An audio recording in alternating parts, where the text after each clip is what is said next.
This is The Joe Gaither Show on BamaCentral.com.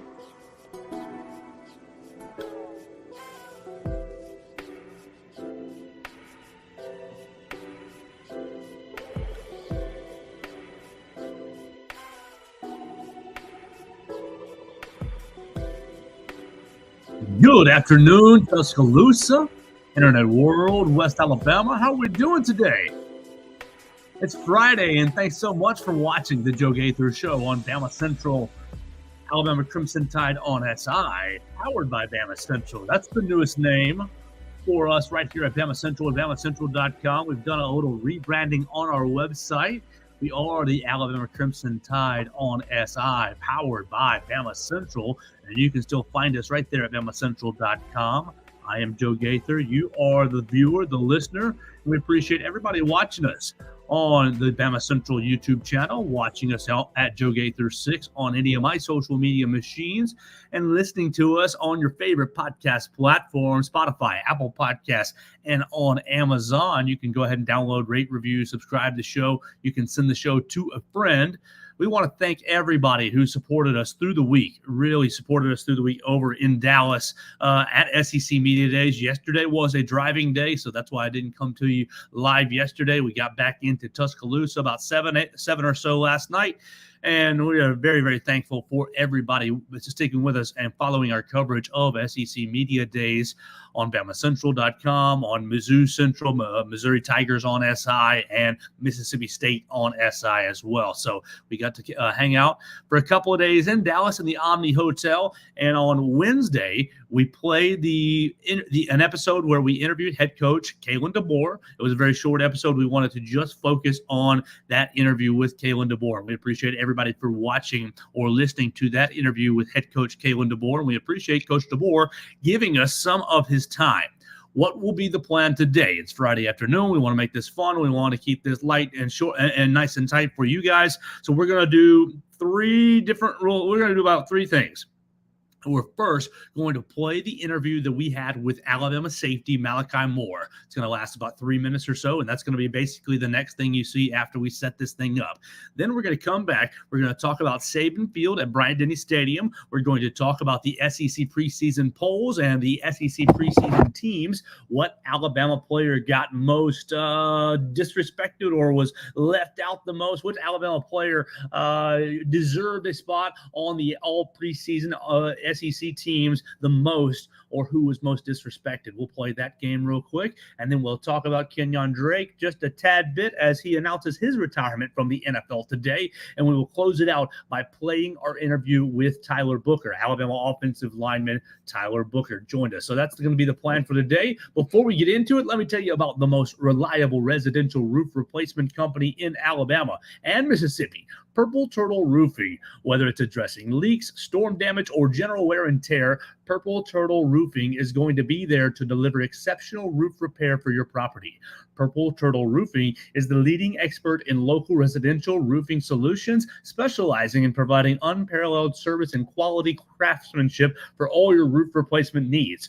Call Dustin Foley and his team today at 877-PT-ROOF-5 for your free roof inspection. They'll come out and check out your roof for free, let you know what you need and how it's doing. That's 877-787-6635. To schedule your appointment today, one of the qualified employees will come check out your roof, and they're going to make sure that you are prepared for all of life's storms. You can check them out online at www.roofturtle.com. So with all that, that's the setup. You can jump in and leave your comments at Joe Gaither 6, comment, question, query, or please feel free to complain right there on Twitter, Facebook, and YouTube at Joe Gaither 6. With all that out of the way, let's hear our interview with Malachi Moore.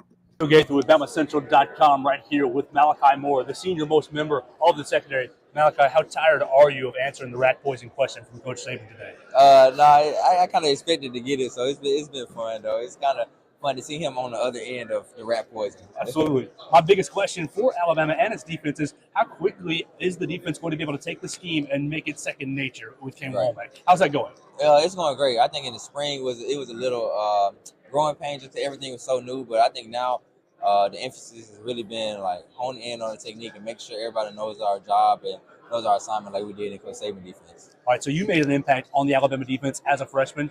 Who is maybe the one or two freshmen that we should be watching out for this season? Yeah, we have a lot of talented freshmen coming in from Red Morgan to Jalen Bakwe to Xavier Brown, Zay Mincy. We have a lot of talented guys coming in, and I love the way they come in and ready to work, and it's going to be fun to see everybody compete for a spot. All right, you got a 92 overall on your EA Sports college. Do you think that's fair? I think this it could be a little better, but I'll take it. Okay. Yeah. What about on the offensive side? When you are going up against these wide receivers, what does Jeremy Bernard add to this wide receiver crew that Alabama hasn't had? I say Germ, he brings a lot of knowledge to the game.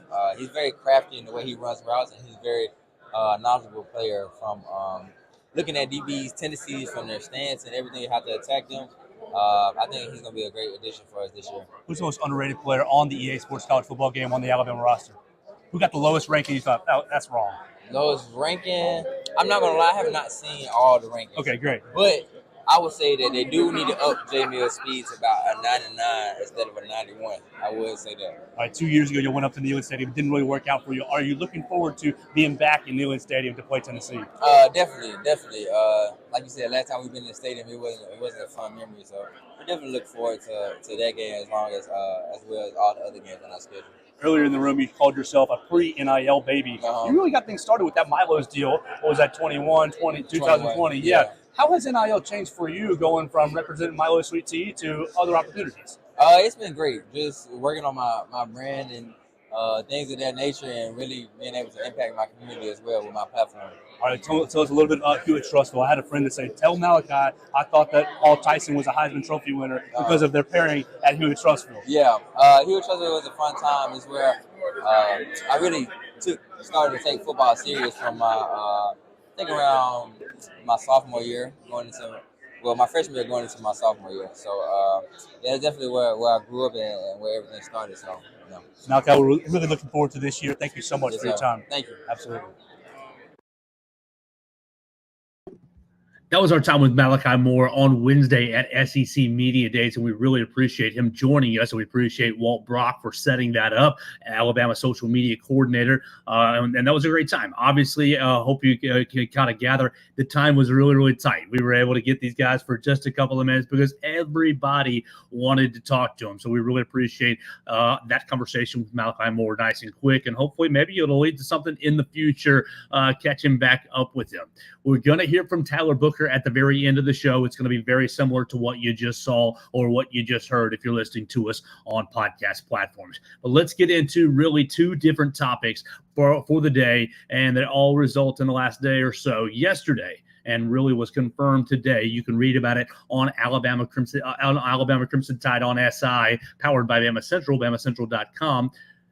Saban Field at Bryant-Denny Stadium was announced, was voted on and approved, and we will see it on September the 7th. That's the second week of the year, the USF game. Alabama is going to dedicate and honor Coach Saban September the 7th, Saban Field at Bryant-Denny Stadium. And that sparked a lot of conversations. You can see on social media a lot of the photos and renderings, and they're going to change some of the signage, and they're going to change some of the basically some of the branding at Bryant-Denny Stadium as to reflect the change for Saban Field at Bryant-Denny Stadium. And I ask you, do you like it? Do you like it? Do you think they should have done something different? Do you think they should have done something more? Really, I'll share my thoughts, and please feel free to disagree because it doesn't matter. If you disagree with me, that's great, and if you agree with me, that's great. But my thoughts are, this is very nice. This is good. This is solid. My only negative thought is feels just a hair, just a tad rushed. I mean, the man only retired in January. Now, not rushed in the fact that they shouldn't have named the field after him, no, but rushed in, are we sure this is the way you want to honor Coach Saban? Because this is going to last on the field and on the facility and right around Bryant-Denny Stadium until I'll be dead. So hopefully that's many, many, many years from now, but it's going to last for a long, long time. This is a long-lasting decision. And so my only concern is, are you sure this is what you want to do? And the reason why I say that is because you see a lot of Alabama fans on social media say, oh, we need to actually name the actual stadium after him. Name it Bryant-Denny Saban Stadium. Name it Bryant Saban Stadium. Take Denny off of it. Make it just Saban Bryant Stadium. Whatever you wanted to do, you're seeing a lot of people that are saying you should have changed the actual name of the stadium to include and incorporate Nick Saban. I will just chime in. You couldn't name it. You can't take Denny's name off of it and name it Bryant Saban Stadium. And not because it doesn't sound good. And obviously, you recognize two of college football's greatest coaches to ever roam the sidelines. But because you will have you're all familiar with BDS, Bryant-Denny Stadium, BDS. You see Bryant-Denny Stadium, BDS, as your acronym, and I just say, okay, you can't name it Bryant Saban Stadium. Take Denny off of it and just shove Saban in there, because you're going to have Tennessee fans, Auburn fans, LSU fans, and really anyone who is not cheering for the University of Alabama basically say BS Stadium.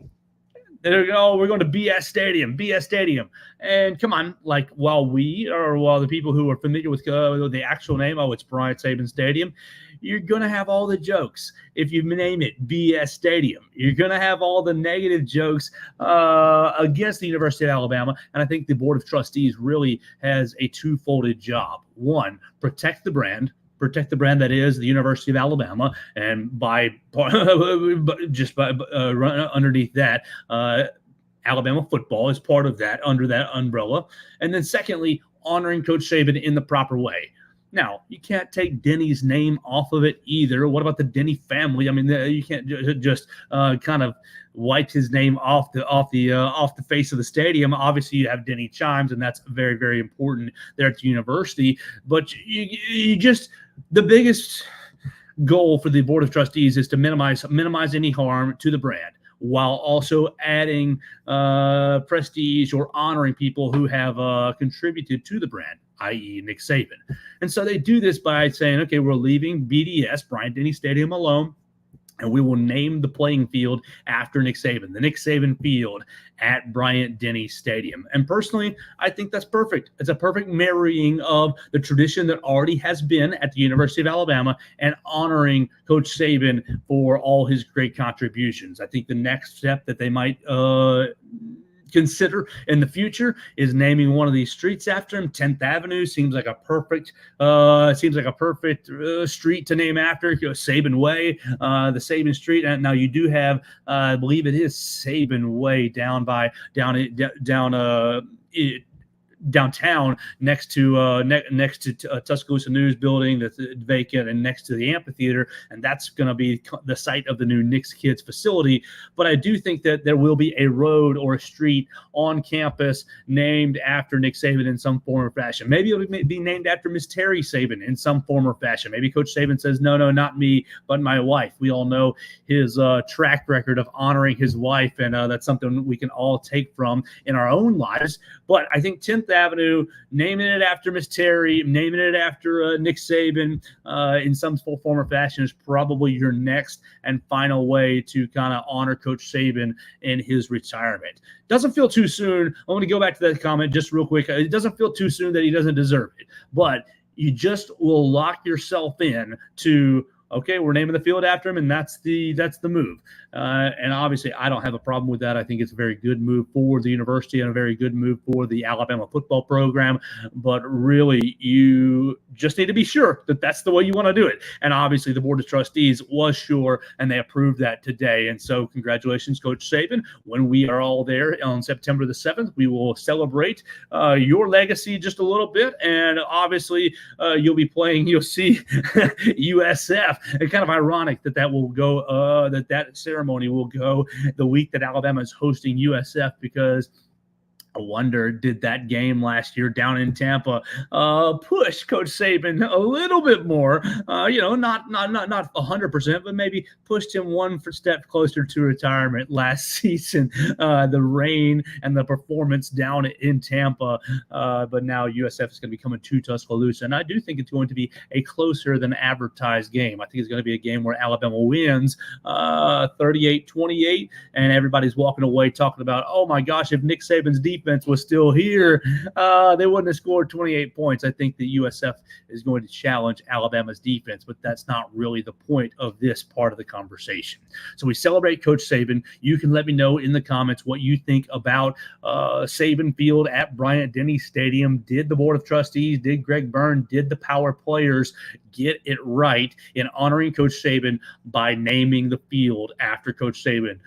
You can let us know in the comments at Joe Gaither 6 or in the BamaCentral YouTube comments right below us. We're going to go with really one more big chunk topic, and then we'll talk about Kenyon Drake, and then we'll finish it up with our short conversation with Alabama offensive lineman Tyler Booker.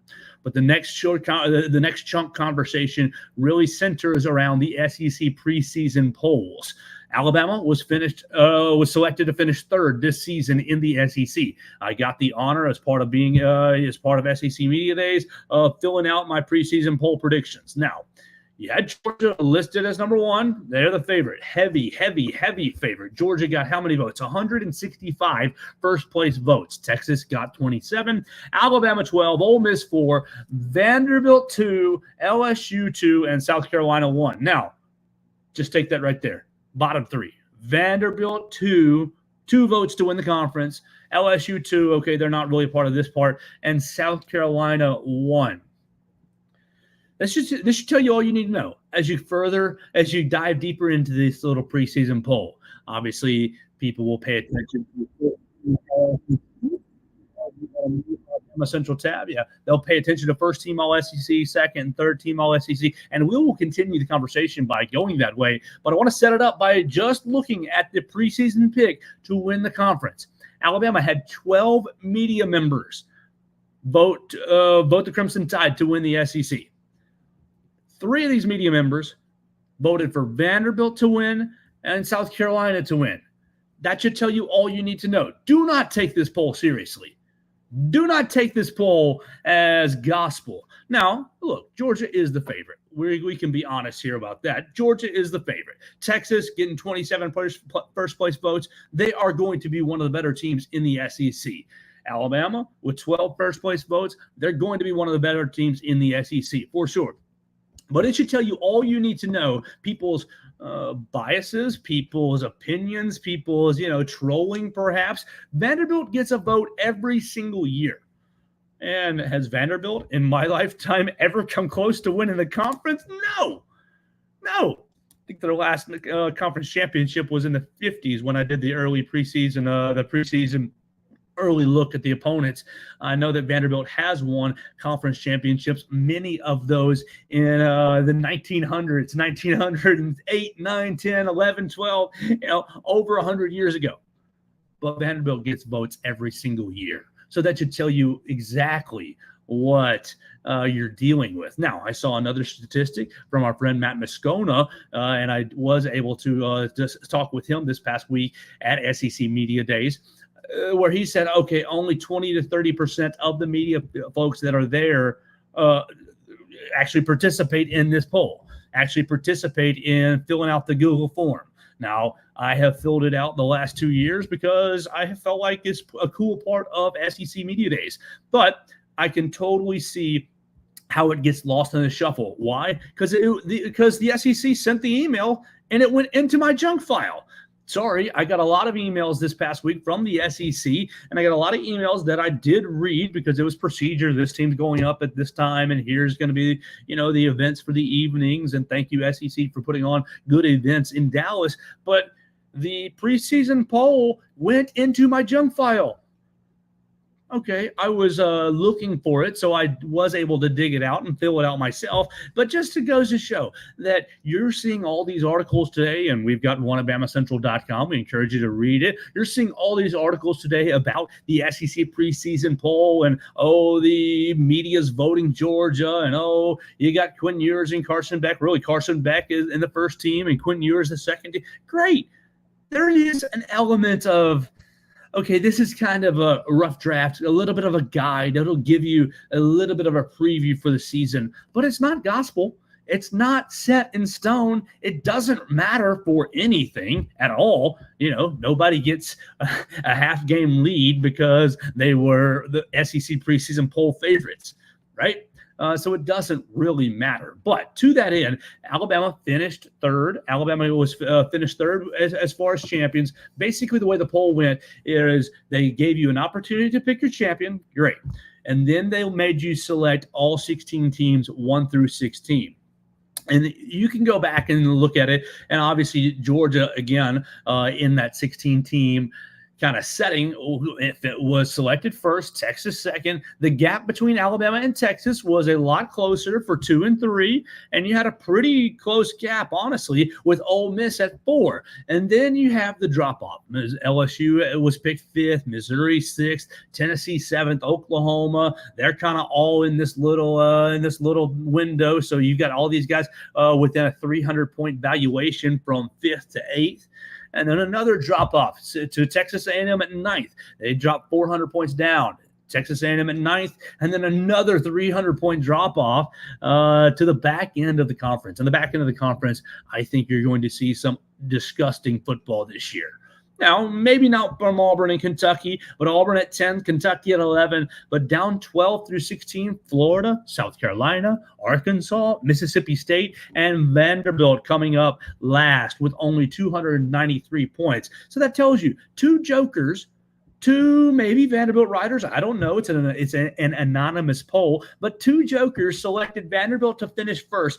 Everyone else who finished this poll selected Vanderbilt last or next to last. 293 points for Vanderbilt coming in the rear. And so, again, does it matter? No. Does it serve as an interesting kind of get you ready for football season poll? Yeah, and that's what it's for. And so it's a lot of fun. We will remind you, Chris Lowe from ESPN tweeted out that 9 times since 1992 has the media picked the correct SEC champion.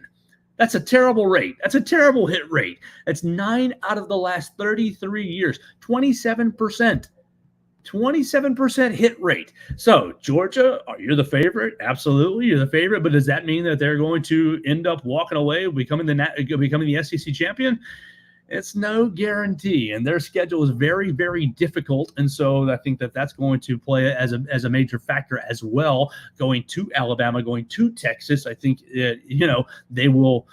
Obviously, Kirby Smart's going to want to go 2-0, but the split is much more likely. I think it's going to be a real challenge for Georgia. You can let me know who you think will win the SEC right in the comments at Joe Gaither 6. We invite you to do that, and you can jump in and talk about if you think that Georgia was the rightful SEC preseason favorite, and if Texas and the new Texas media was just propping up the Burnt Orange, giving them the second spot. But Alabama comes in at number 3. Number 3 picks for the champion. Number 3 for the preseason 1 through 16. So we'll see if the Crimson Tide can do any better than third. We heard Coach Kalen DeBoer on Wednesday with us, basically saying, he'll use that and use Coach Saban's prediction as a little bit of motivation for the team. Now, Alabama, let's talk about the individual players. Then we'll round it out with Kenyon Drake, and we'll finish with Tyler Booker. The individual players, Alabama had 16 players selected for first, second, and third team all SEC. This is offense, defense, and special teams. And look, 16 16 representatives ties the Georgia Bulldogs. Georgia also had 16. Texas had 13. So you've got the three most talented teams in the conference all represented right there. Maybe a little bit of media bias at play with the three of the biggest brands. Sorry, Oklahoma, you're right there in there as far as big brands as well, but didn't come up. I didn't even count the Oklahoma guys, honestly, and I should have. But you have Texas and you have Georgia and Alabama both tied for the most representatives on these preseason poll lists with 16 players.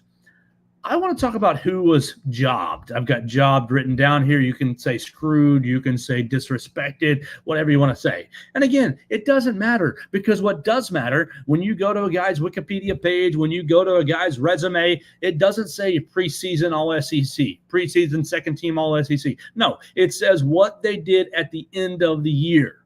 This is just predictions. This is just to get you excited. This is just to let you know that football is in the air. So, is it real disrespect? Maybe, and maybe some of these guys can use this as extra motivation.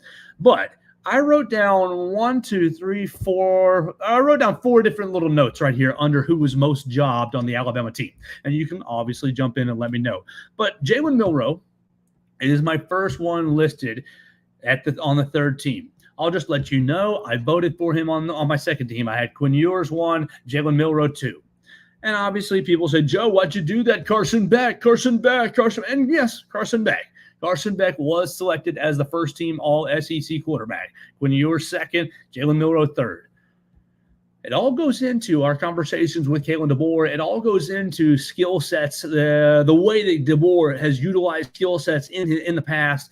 There was a lot of Michael Penix discussion as far as throwing the football deep down the field, and I think that Jalen Milroe is going to be very, very effective at that. You heard Malachi Moore say, his speed, Jalen Milroe's speed, is not at 91 per EA Sports. It should be at 98, 99. Now, maybe he just has his teammates back there, but he's got that dual threat ability that's going to be very, very, very difficult to stop in his second year. And while last year certainly had its struggles, it was definitely like going to the dentist almost every single week watching the Alabama offense. Disjointed, but most of the time the tooth came out. Most of the time you got the job done, even if it was a struggle. I think it's going to be a much smoother experience this year for the Alabama offense. And while still being listed as a preseason All-SEC player is not necessarily disrespect, I think the guy who finished sixth in the Heisman Trophy voting this year will find himself on that first or second team All-SEC by the end of the year. Now, the next two, really three names on here, were not even listed. Were not even selected. Now, they were listed in my poll. They were listed as far as what I was able to do, but they were not even listed on the teams. They were not reflected on the teams. Jam Miller.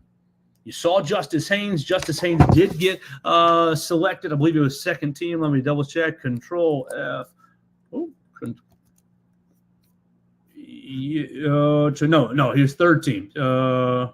Second team, first team, third team. Yeah, he was listed. Justice Haynes was listed on the third team as well.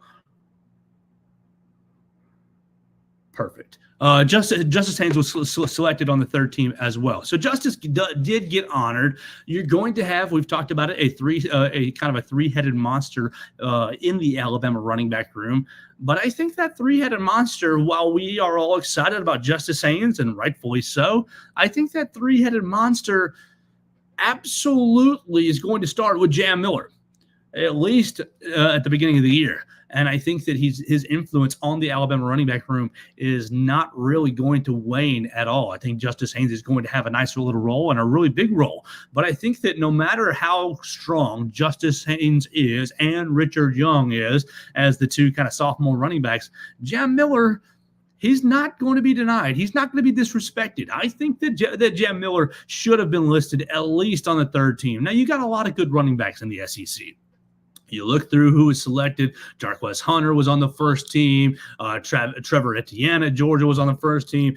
You had a tie on the second team. Raheem Sanders, C.J. Baxter, and Montrell Johnson. C.J. Baxter and Montrell Johnson both tied on the second team. So, when you're playing this game, you have to bump someone out. Yeah, and really, who would you bump out? I don't want to disrespect any of these guys, but I think that you should have, could have, and should have found a role, found a spot for Jam Miller. Also on the third team with Justice Haynes was Ulysses Bentley out of Ole Miss. The next two guys, wide receivers. Alabama had no wide receivers selected. And if you've listened to this show for any length of time this summer, you know that I love me some Jeremy Bernard. If you'd only tuned in to today and you heard my question with Malachi Moore, I am a big fan of Jeremy Bernard. I think he's going to bring something to this Alabama wide receiver room that has not been there since the John Mechie and Jamison Williams years. Speaking of John Mechie, Malachi Moore compared Jeremy Bernard. He says, I see a lot of John Mechie in him. And so I think Jeremy Bernard, while he was not selected, will end up finding his way onto the first or second team all SEC by the end of the year. And same with Kendrick Law. Now, Kendrick Law is going to be used in a bit more of a gadgety way, I think. He's going to be taking a lot of speed sweeps. He's going to be utilized out of the backfield a lot. I still think he's going to be used pretty traditionally as a wide receiver as well. And we all love Kendrick Law and his athleticism and his attitude and his physicality. So I'm really looking forward to seeing what Kendrick Law will do. But I wrote down not a single Alabama wide receiver was selected on the preseason polls. Did I select? What did I end up doing with my ballot as far as wide receiver go as we're doing this? Place kicker, punter, nope. We were looking for not defensive line, not that. We're looking for, that's what I want to see. Wide receivers. Okay, so you only were allowed to pick 4. And that's probably why Jeremy Bernard and Kendrick Law did not make it, because even on mine, I put Luther Burton III. Like, that's the obvious number one choice. If you didn't put Luther Burton III as number 1, then you need to question yourself. I put Luther Burton III as first. Sorry, Alabama fans, but I put Isaiah Bond number 2. I put Dominic Lovett out of Georgia number 3, and I put Kyron Lacey out of LSU number 4. So even I myself did not find a place for Jeremy Bernard or Kendrick Law. So we're hopeful that, or I'm expecting at least Jeremy Bernard to have a very, very strong season and represent himself well. The last note on this kind of topic is we're talking SEC preseason polls. We're talking first, second, and third team just a little bit, and who was most jobbed from the Alabama side. The last note that I have involves offensive linemen. And obviously, I think that they got things right with the center position, even though Parker Brailsford is very, very highly thought of. Cooper Mays out of Tennessee got the first team. Parker Brailsford was second, and Jake Majors out of Texas was third team. I have no issue with that. My main issue as it pertains to Alabama centers around Caden Proctor and Jaden Roberts. I think Caden Proctor is going to have a much better second year here at Alabama as a sophomore, but I'm much more excited about Jaden Roberts playing, right guard. I am much more excited about Jaden Roberts, and Jaden Roberts was listed on the third team while Caden Proctor was listed on the second team. And if you looked at the way that they pretty much organized this, oh my gosh, where's my tab? There we go. Offensive guard and tackle. I left Caden Proctor off my list. and I didn't want to be a total homer, but I had Tyler Booker 1, and I had Jaden Roberts 4. So I left Caden Proctor entirely off my list. I ended up putting Tyler Booker 1. I put Tate Ratledge 2, Henry Jones 3, Jaden Roberts 4, Will Campbell out of LSU 5, Dylan Fairchild, Kelvin Banks Jr. out of Texas 7, and Armand Nimbu out of Missouri as number 8. Look, you can't. I didn't want to put Alabama all over my bracket or all over my poll. Obviously, I wanted to honor the guys that I thought were deserving. But from a standpoint of kind of who's left out, I thought Jaden Roberts should have gotten second team over Caden Proctor. Before we keep going and turn it to Kenyon Drake and then finish it up with our conversation with Tyler Booker, I want to tell you about my friend Derek Daniel.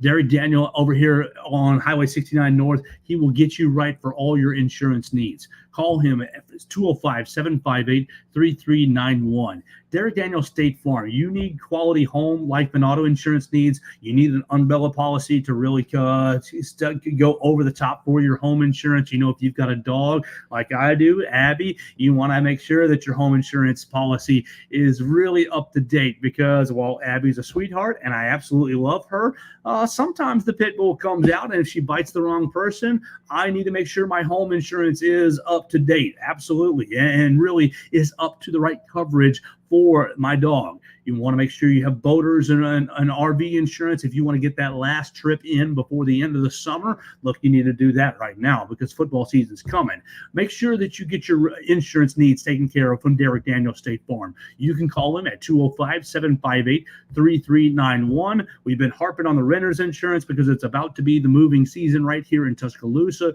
Your students are moving from apartment to apartment to apartment, back and forth across town. Their new apartment needs renter's insurance. You can visit him today at 4604 Highway 69 North in Northport, Alabama, 35473. Just a mile off of McFarland Boulevard, just past the Tiger Rock Martial Arts. Call him. Tell him that Joe Gaither sent you. 205-758-3391. Let's finish this up before we hear from Tyler Booker by talking about Kenyon Drake. Kenyon Drake, if you haven't seen it yet, has announced his retirement from the NFL. 8 seasons he toted the rock in the NFL. And let's pull his numbers just as we're doing this. Kenyon Drake, and really, he's got several major highlights that will go down in history. Now, obviously, from the Alabama perspective, this is an Alabama show. We want to talk about 2 different highlights. He's got the touchdown catch against, I believe, the Florida Gators, where he's running a slant and go from the outside, and Lane Kiffin is shooting his head. One of the first times that Lane Kiffin's shooting his hands up from the sidelines, calling a touchdown. That will always stick out in my memory. But most importantly, man, the kickoff return against the Clemson Tigers. What a game. Really, what a series it was against the Clemson Tigers in those national championship games against Deshaun Watson. And for Kenyon Drake to take the kickoff in a moment that Alabama really, really needed a spark. You needed something, and Kenyon Drake took it from left side deep in the end zone, around, worked his way all the way to the right side, diving into on the pylon. Kenyon Drake basically really cementing and keeping Alabama just ahead of the Clemson Tigers in that moment. Just a really, really impressive play, and one that will always stick with me. Now, from the NFL side, look, you may not be a Miami Dolphins fan. You may not even be an NFL fan. But he is a part of one of the most really historic plays in the last 20 years in the NFL. He's a part of the Miami Miracle. He's a huge part of it because he cashes it off. He finishes the Miami Miracle with a touchdown. Obviously, a lot of people have the image of him running around Rob Gronkowski. Bill Belichick putting a handful of offensive players in on defense because I think that the Patriots thought that it was going to be Hail Mary time, but instead Ryan Tannehill, hit a 15, 20-yard dig pattern, and it was lateral back and forth right there with Miami, and the ball found its way into Kenyon Drake's hands. He weaves in and out of the defense, running around Rob Gronkowski, leaving him in the dust and giving the Miami Dolphins obviously, it didn't work out for the Dolphins as far as major moves deep into the postseason, but it was a huge win for their fan base because the Patriots have basically been their nemesis forever and ever and ever. And the Bill Belichick era of the Patriots really, really saw the Miami Dolphins doing a lot of losing. So to beat the Bill Belichick era New England Patriots on a bunch of laterals and have Kenyon Drake cash in the touchdown just went down in a lot of history and really will always live. I got a couple Miami Dolphins fans buddies who sometimes watch the show and listen to the show. Shout out Richie and Timmy. You guys will always remember Kenyon Drake as he cashed in the Miami Miracle. 8 years in the NFL. He played 104 games, started 44 of them. Never, was only the feature back a couple of different times. He had some times in Arizona as well as the feature back, but mostly a secondary running back, just like he was at Alabama. 3,800 rushing yards, 33 touchdowns in the NFL. I mean, that's impressive. How many touchdowns did you score in the NFL? 0 for myself. He has, where's my receiving yards? Receiving 218 total receptions for 1,655 yards and 8 more touchdowns from the air. So Kenyon Drake, we wish you a happy retirement. 8 years in the NFL. 4 years here at the capstone. We appreciate everything you've done, giving us great memories, and go enjoy your retirement. Let's finish the show out by hearing from Tyler Booker. We're going to play a short little interview from Tyler Booker, and then we're going to set up the weekend. I think we're going to probably do a Saturday episode to make up for one of the days that we were traveling on Monday and on Thursday. And so we will round it on out after our interview with Alabama offensive lineman Tyler Booker. I'm Joe Gaither right here with Tyler Booker, Alabama offensive lineman at SEC Media Days. Tyler, a lot's been made this offseason about Alabama and its offensive line and its weight. What went into you and your weight cut this offseason? Just I wanted to be able to play at a high level for a long time, and when you look in the NFL, there aren't a lot of guys who are 350, so I just had to come down on my weight to be able to be the best version of myself for this team. What was the toughest part about making that weight cut? Any dietary restrictions that you missed big time? I'm not really gonna say there was a tough part, because I knew at the end, my end goal would make me a better football player, so that's what I focused on the whole time. Are you going into year number 2 with left tackle Hayden Proctor to your left? What's going to be the advantage or the expectation with the second year of that partnership? The advantage of having the second year of that partnership is continuity. Like, Hayden knows what I'm thinking. I know what he's thinking. So we're going to be able to go out there and make calls without even having to say them. Like, I'll be able to give him a look, and he'll know what the call is and what we're going to do on that specific play. So just being able to have that relationship, and then certain blocks fit better because we've done them so much with one another. I'm just very excited to go into year 2 with them. Last one, who's the defensive lineman on the Alabama side that Alabama fans should be watching out for? I'm going to give you 2, Tim Keenan and Tim Smith. Those guys are working on getting better every day. They're committed to their craft, and they're both a piece of work. That's awesome. Tyler Booker, Alabama offensive lineman at SEC Media Days. Yes, sir. Roll Tide. That was our time with Tyler Booker, and I know it was very short, and I apologize for that, but we got everything that we could in the time that was allotted. He was basically going just like Malachi Moore, person to person to person to person. Everybody wanted to talk to Tyler Booker. I'm excited about the weight cut. I think the guys are going to be much more mobile this year. I was looking hopefully for a defensive lineman not named Tim Smith and Tim Keenan, because I love what Tim Keenan does, and I know that Tim Smith has worked his tail off to get to this point. I'm very curious to see this defensive line rotation. And so we will see what ends up happening with the Alabama offensive and defensive line in 43 more days until Alabama kicks it off against Western Kentucky. We'll get out of here for the day by telling you once more about Purple Turtle Roofing. You can find them today. They're the most reliable roof replacement company in Alabama and Mississippi. Whether it's addressing leaks, storm damage, or general wear and tear, Purple Turtle Roofing is going to be there to deliver exceptional roof repair for your property. Purple Turtle Roofing is the leading expert in local residential roofing solutions, specializing in providing unparalleled service and quality craftsmanship for all your roof replacement needs. Call Dustin Foley and his team today at 877-PT-ROOF-5 for your free roof inspection. That's 877-787-6635.